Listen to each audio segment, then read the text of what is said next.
Grand final time! Qualifier number 8, everybody!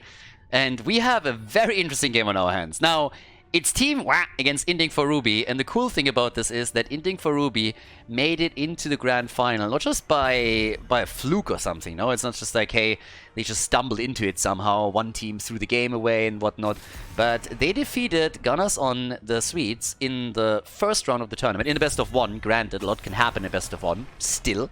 They were the underdogs there. Then they moved on into the semi-final where they faced off against the Chili Donuts, and they took it with a 2-1 victory after being behind, losing map number 1. So, yeah, this is pretty cool that they made it this far. And no matter what happens here, for them, that's a big win. Because even if they come in second place in this tournament, that's 7 points for the leaderboard. For them, that is a huge accomplishment, and that really helps them positioning themselves for the playoffs and getting a decent position there. So, as it stands, Team Wah comes into this as the huge favorite, obviously. They've always been the favorite in pretty much every single game that they're playing here. Few exceptions, maybe, if they go against the fully stacked Hardos, against some other teams. There's also, of course, Gunners on. If they can play to their full potential, they're insanely scary. But today, in this series, we gotta be honest, the blue team is coming in as the top dog. And Zelia playing for them, on top of it, is making things even a little bit worse. So, there we go. Uther is picked for Banana H. I actually like that. The entire time we had Fish pick Uther over and over again as an early pick, and in most of the games that they played previously, they just used that Uther main tank, the double support setup again. And I really like it, but at the same time it becomes a bit predictable at some point. And Team Wah just looked at it and said, you know what? We're not even going to ban that out. We're just going to pick it away from you. And let's see what you do after that. So Blaze and Brightwing, they both get taken very quickly. And that leaves us with a bit of global, with Blaze having the slows, the control on the shrine, bunker obviously, as one layer of defense. And here comes Vala plus Maiev. Oh boy. Oh boy. I've seen this movie before, and that one hurts. Yep, that one really, really hurts. Ultralisk on Maiev, Dino on Vala, and Banana H already in Uther, with a chance of Zelia picking a second support. That's a little bit terrifying, I'm not gonna lie. You look at that, and you're just like, whew. I can feel the slap from here. Okay, they ban out Malfurion. Yeah, they also are worried about the double support. And for a very good reason. I mean, they've been using the same strategy multiple times. And it has been used against them, of course, too. So, here we go. Last ban of game number 1. What is the blue team gonna get rid of? They're actually hesitating quite a bit here. I mean, you can ban out Mind Talk if you want. They go for the Mephisto ban instead. So that leaves us with the question whether or not Mind Talk is gonna go for Kerrigan again, despite the fact that Uther is taken. Previously, they wanted Uther for the additional stun. And of course also the Divine Shield that could help to keep Kerrigan alive. So going with Mindhug's Kerrigan in this draft would be a bit of a gamble. It would be a huge gamble. Going against Uther that can stun you, Maiev that can control you with a tether, and also the disc. That would be a bit tricky. ETC and Hanzo, and they wait with Mindhawk's pick. There is no way that's a Kerrigan. I mean, technically, you can argue for it, right? There's a lot of CCs already for Inting for Ruby. Blaze, Brightwing, ETC, Hanzo if you want with the ult. But Kerrigan into what the blue team has right now is already scary. And now with Zelia and Masquerade still picking, I'm pretty sure things are going to get worse. Are we going to see Diablo, for example? Zelia on Leo, and Masquerade on... Okay, they go for Ana. The double support is there, and they play Maiev, Leo at the front. We've seen that a few times. Let's see if they're going to push some of the heroes around. If they... they could actually play it like this. Mind Talk, the last one to pick. Still a little bit sick, sorry guys. Inferno Shrines. Our first map in the best of 3 series. Hit the grand final. And it is Hoggar. No Kerrigan, thank God. Yeah, with that lineup, I don't think he would have had much fun with her. Anyways, we're going to go into the first game of the series. Team Wah against Inting for Ruby. The grand final of the 8th qualifier for the X Cup Fall. Inferno Shrines, let's go. Game number 1. Team Wah again. Inting for Ruby. Dino and Vala. Yeah, going for the auto attack style, obviously. So we have the double support trying to keep him alive here.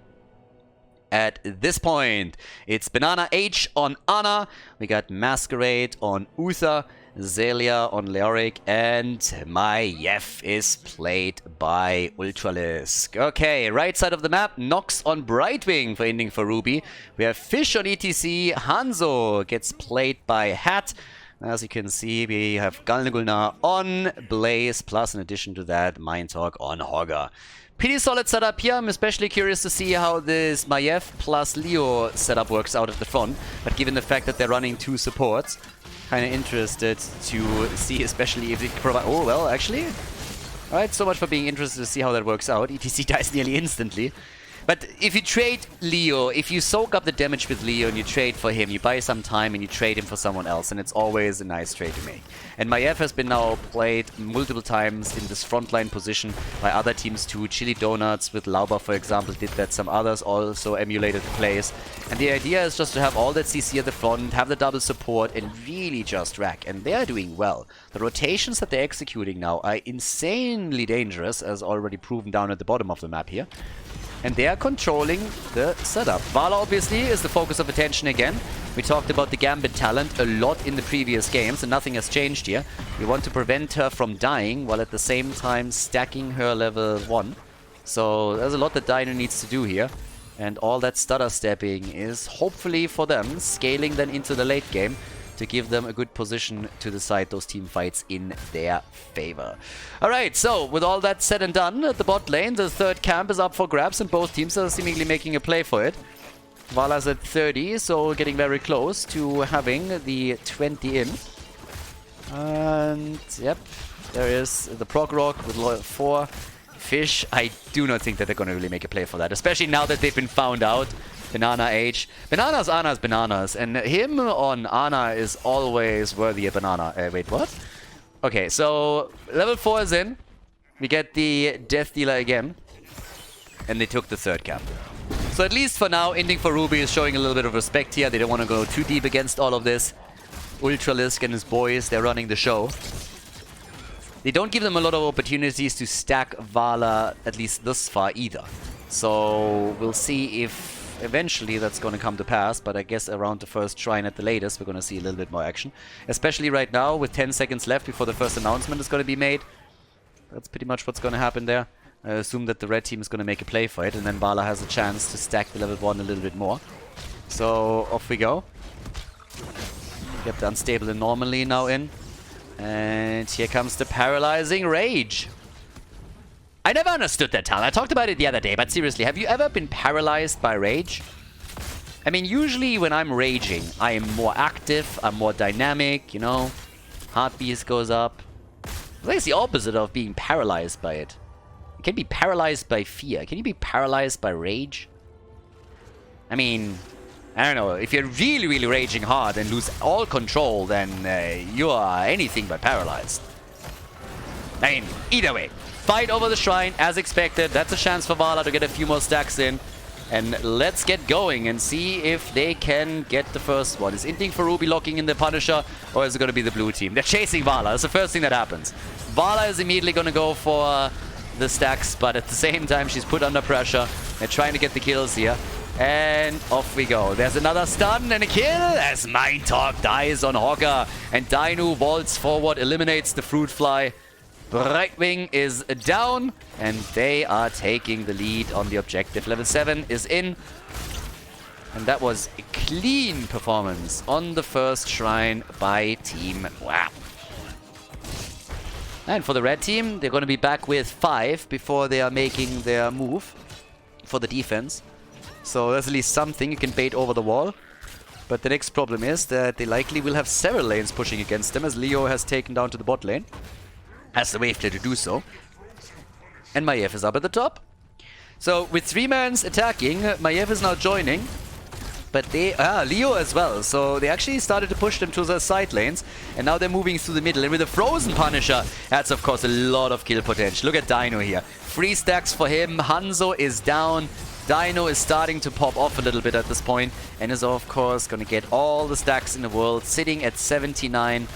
And that is the first fort. So with the first Punisher, they get the first fort right away.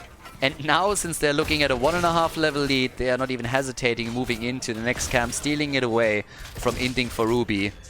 That is looking really good for them. So, yeah. Great start into the game here. And of course, down at the bottom of the map, the idea is now to at least take the wall down. I don't think they're going to be able to do more than that. But then again, they're closing in on level 10, so once heroic abilities are an asset that they can rely upon, they might just be able to go for a kill and a bit more. But Masquerade gets heavily isolated on his main tank, Uther. And ETC goes down. That is bad news here. Uther, again, in that main tank position, played by Masquerade. Then Leo and Maiev together with him. The entire wall is gone. Level 10 is there. They got the Entomb. Vala is nearly on the next stack. Yeah, look at Dino. Dino's biggest problem is, if anything, the mana pool, I'd say. Yeah, is starting to keep those hatred stacks up. Gets pinged as well. Everybody's just telling him, dude, get the fuck back. It's like, we can only keep you alive for so long. Takes the walls down, keeps the hatred stacks up. Couple more hits coming in. And as Maiev took the camp at the bot lane, they're getting some reinforcements there too.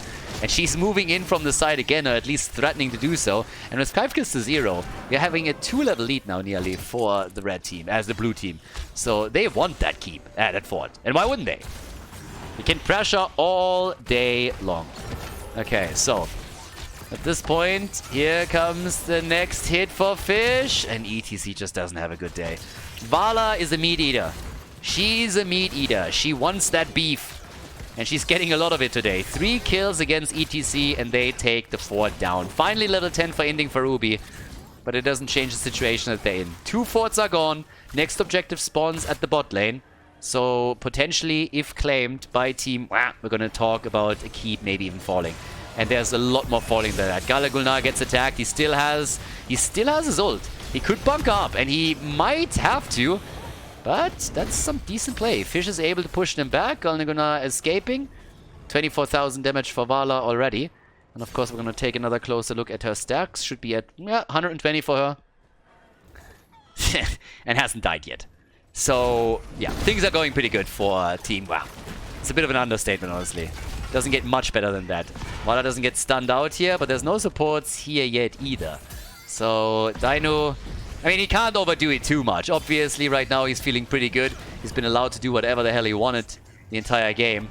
But he still needs to be a bit careful. With Tempered by Discipline kicking in on level 13 likely, he's most probably also gonna go even deeper. Gets that self-sustain to help him out. Divine Shield is now available too after level 10. The oh shit button, so to say, if things go awry. But here's level 13, so they have a talent advantage again. And here's the desperate attempt to take down Vala. Dino, let's see, can he get out?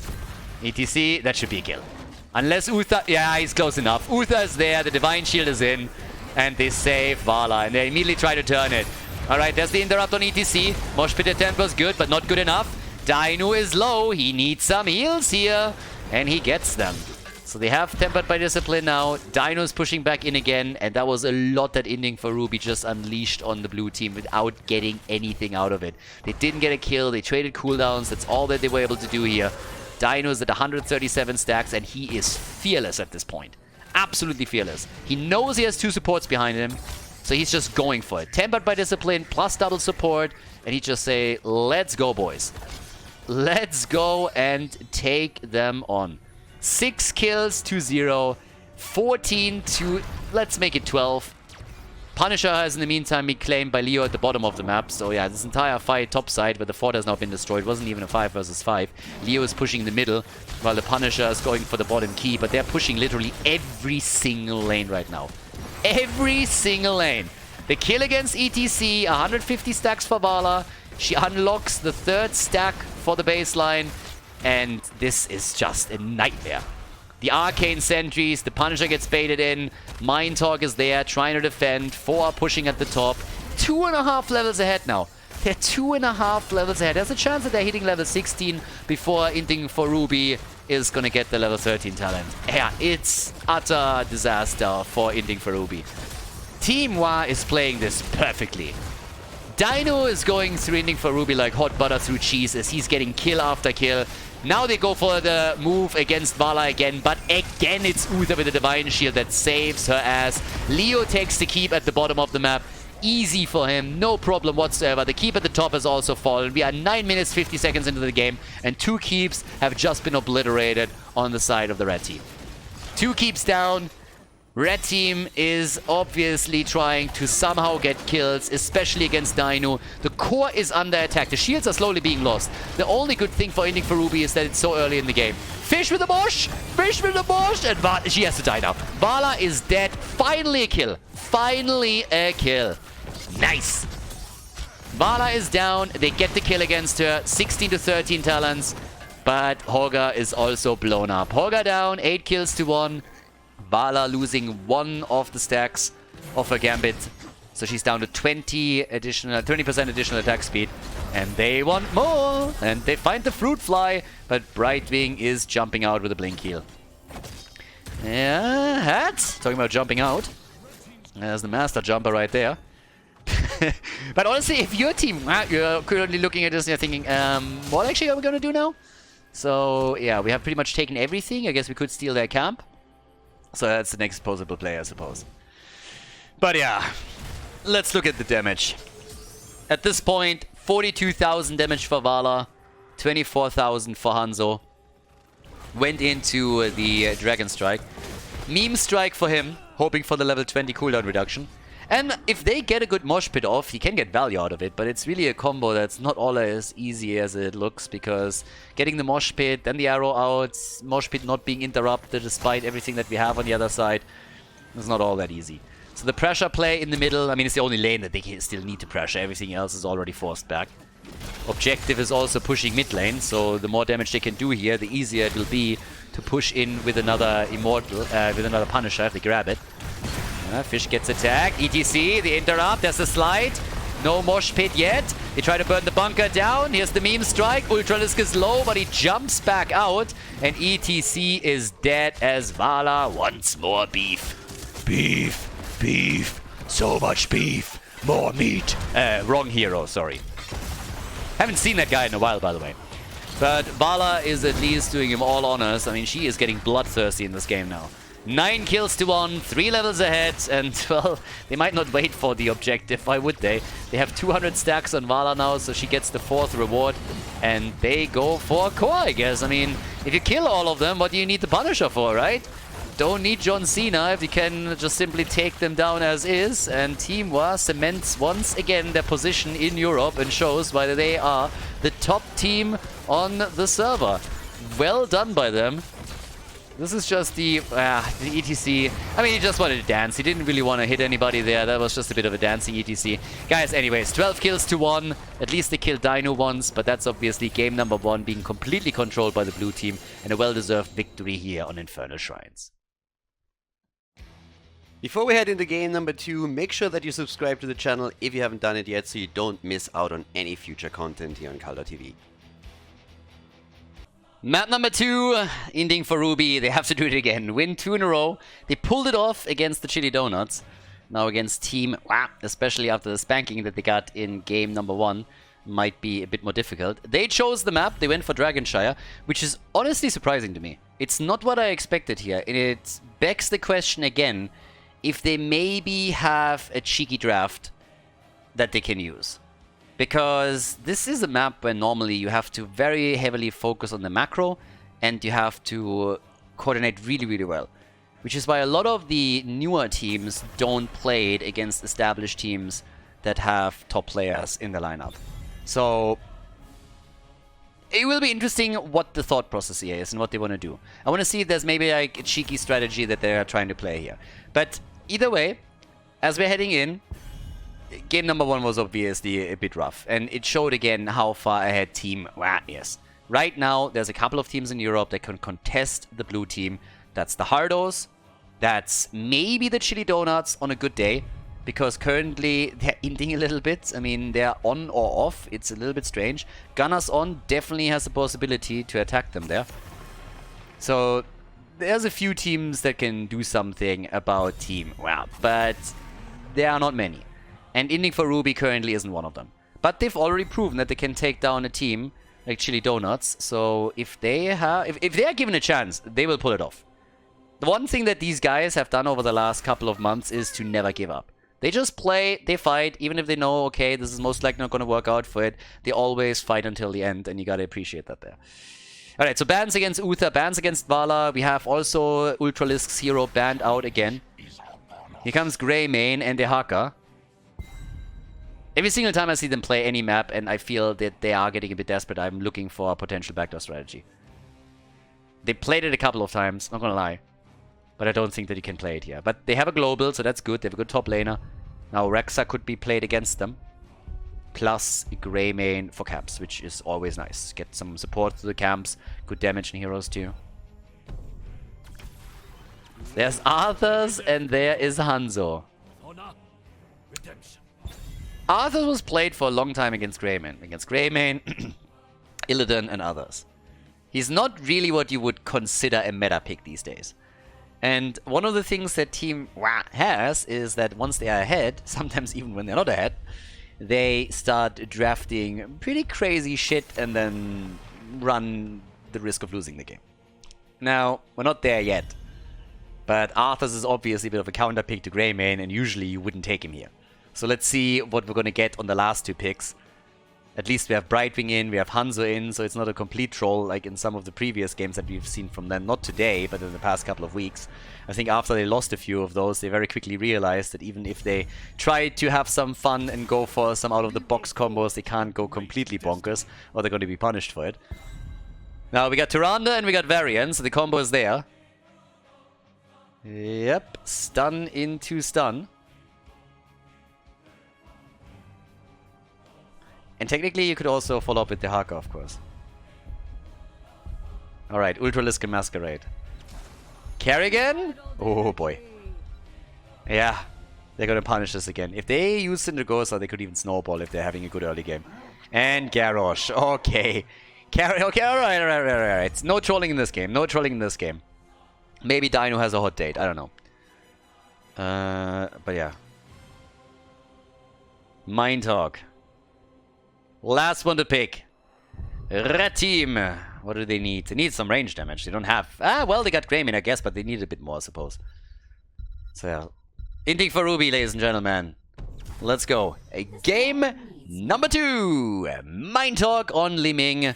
Dragonshire is map number 2 as we are headed to another match between Inting for Ruby against Team Wah in the attempt of the red team to force the third game of the grand final here. So, let's go.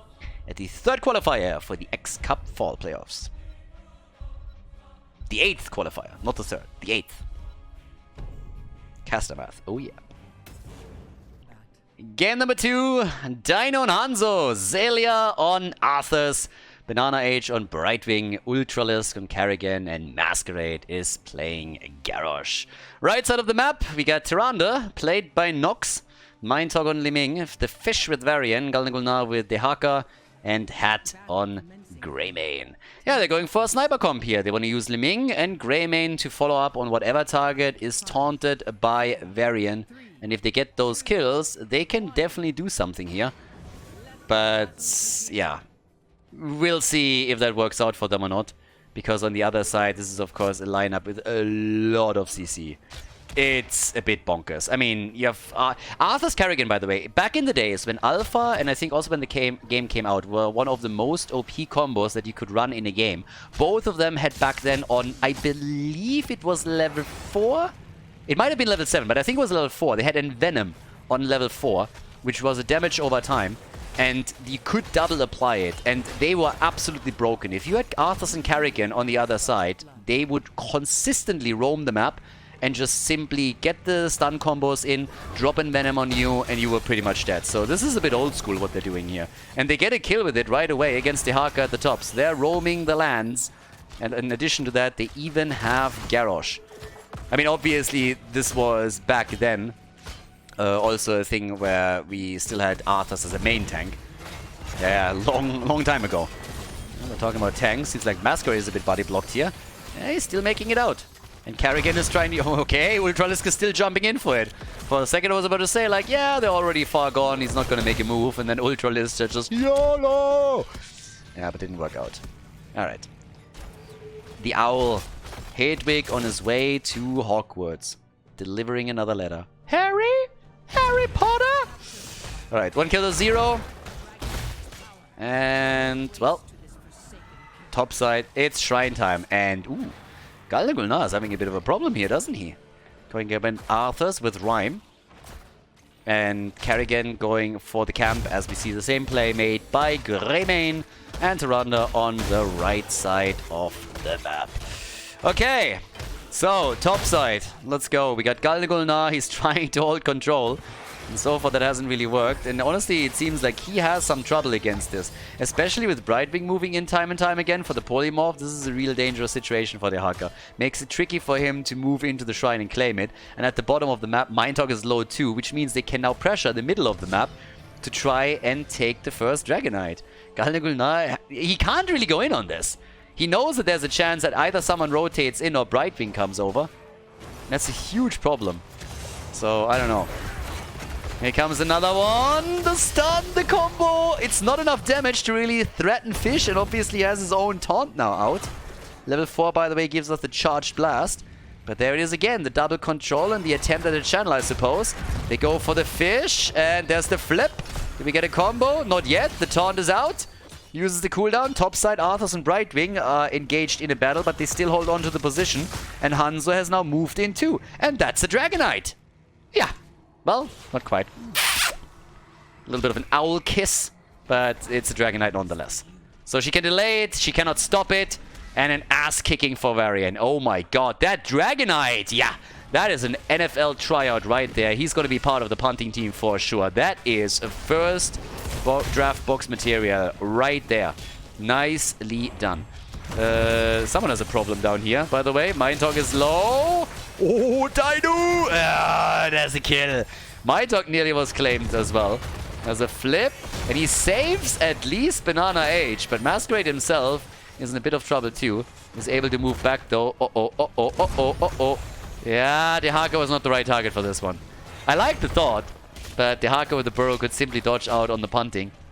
But it would be kind of funny if he would have kicked Mindtalk to death.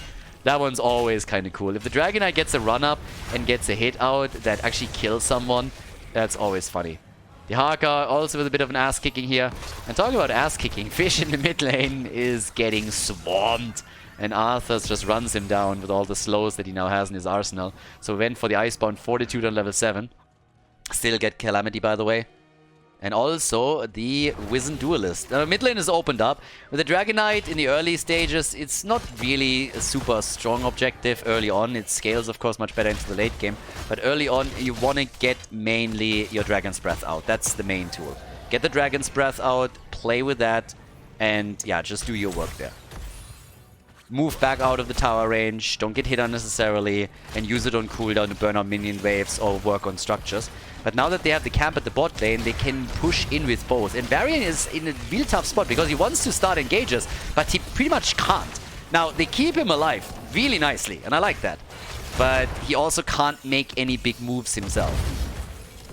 And Arthurs is still rotating, so is Kerrigan, so they're all still looking for engages here. Experience gain or lead is not that big for Team Wah. So they're not completely crushing as they did in the last game. And in this case, they're actually losing Kerrigan too, so Inting for Ruby is fighting back. But let's keep in mind for just a second what these compositions are supposed to do, especially Inting for Ruby needs kills. The entire lineup that they have is dedicated to get kills. You come in, you taunt, yeah, you do that, exactly, you do that. That's what this lineup is supposed to do. Varian with a taunt, comes in, straight to your face, tells you that you're ugly, insults your mom, whatever works, and then you fall into mindless rage and start attacking him, and that is the perfect opportunity for everybody else to either stun you, CC you, get some damage in, Hunter's Mark from Tyrande, Greymane with a bullet. So that's pretty much the play. And they executed it twice now, so they're ahead in kills. But they have to do this more often. It has to be a reliable thing for them. And if they can't do that, then as the game continues, they're gonna be in quite some trouble here. But we're early on. No Syndragosa, by the way. Captain Hitsugaya is shedding a tear somewhere in a corner because Hyunrimaru is once again not part of the game.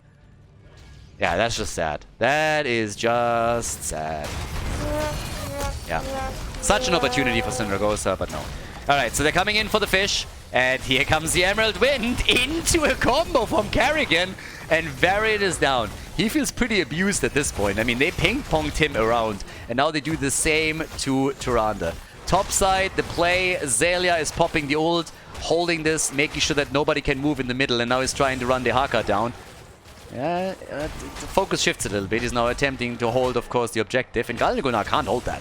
He's gonna get a bit of help here, but so does others. Yep, both dying, one dying. Yeah, Greymane. Greymane comes in with a hit. Dino's moving out, but guess who's back? It's our girl, Carrigan. Can Carrigan do it again? And yes, she can, because she's Carrigan again. Alright, bottle of the map, getting attacked. Mind Talk is not gonna do a whole lot here, except for dying, I suppose, if he stays there. Up at the top, Varian is now back. Oh, Brightwing, nice. That was a good save. That could have been the end of Hanzo, but now Fish is in trouble. Protected, by the way. Maybe make a play now. Nah, he's gonna get out. Okay, so they're gonna go for another objective here for sure. They have double control. Red team is doing their best to take it back. 6 kills to 4. Early level 13 though for team. And yeah, if they can go back down to the bottom and hold this, that would be great for them. We haven't seen any forts fall. There's just a couple of fountains have been eliminated, but that's about it. Alright, so for now, we get our Shattered Armor, and we got the Chrysalis in. And good old Garrosh retaking the bottom shrine, or at least trying to, and then 5 heroes are rotating his way immediately. Respect for the War Chief here, I'd say. Masquerade is obviously an absolute stellar record. No matter what team he plays with, if he plays with Team on Europe or with his boys on NA, he seems to win just everything these days.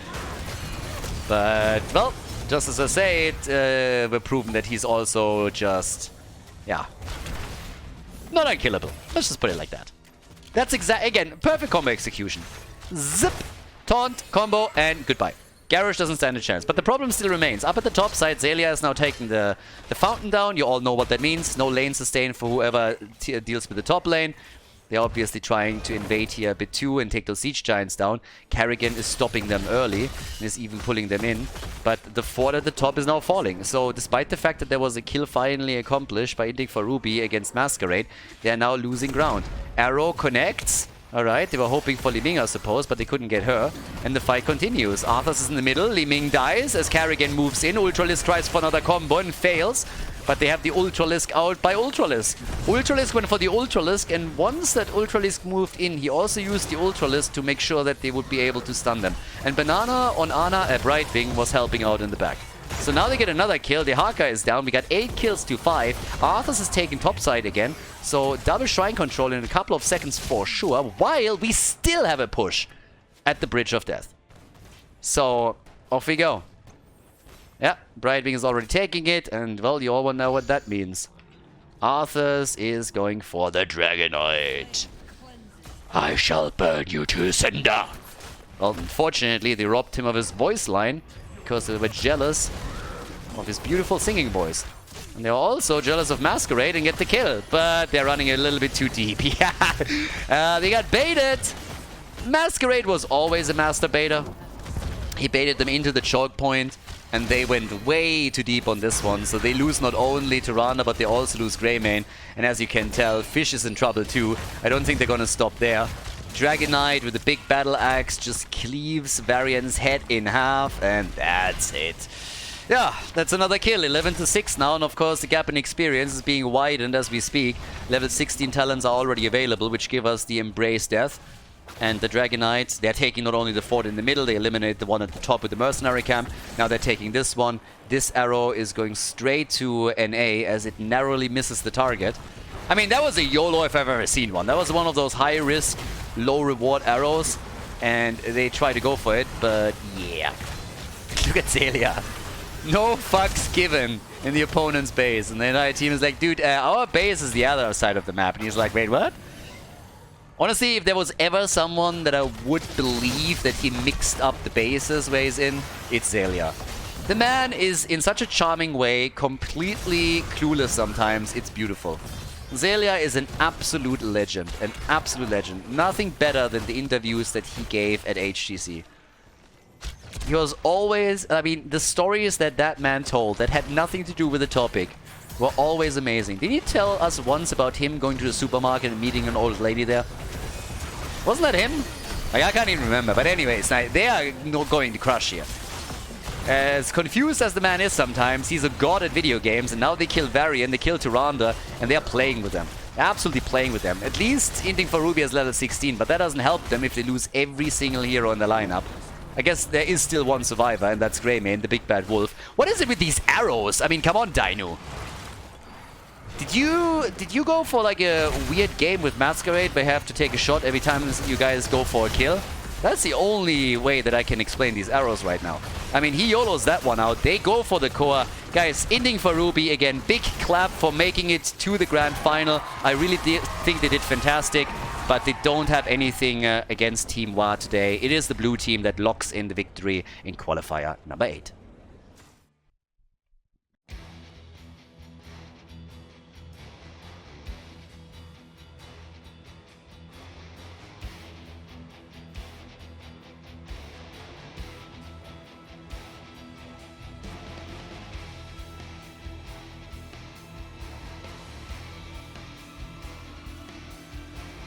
Thank you everybody for watching the video today. I hope that you enjoyed the show and the commentary. And keep in mind that the spoiler protection that is going to run for the rest of the video is made possible by all the support on patreon.com. So guys, if you want to support my work, if you want to help me start new projects and keep the spoiler protection in place, please consider heading over to patreon.com/Khaldor. There's also a link in the YouTube description, and check that out. Thanks in advance, and see you guys next time with more esports coverage here on Khaldor TV. Have a great day.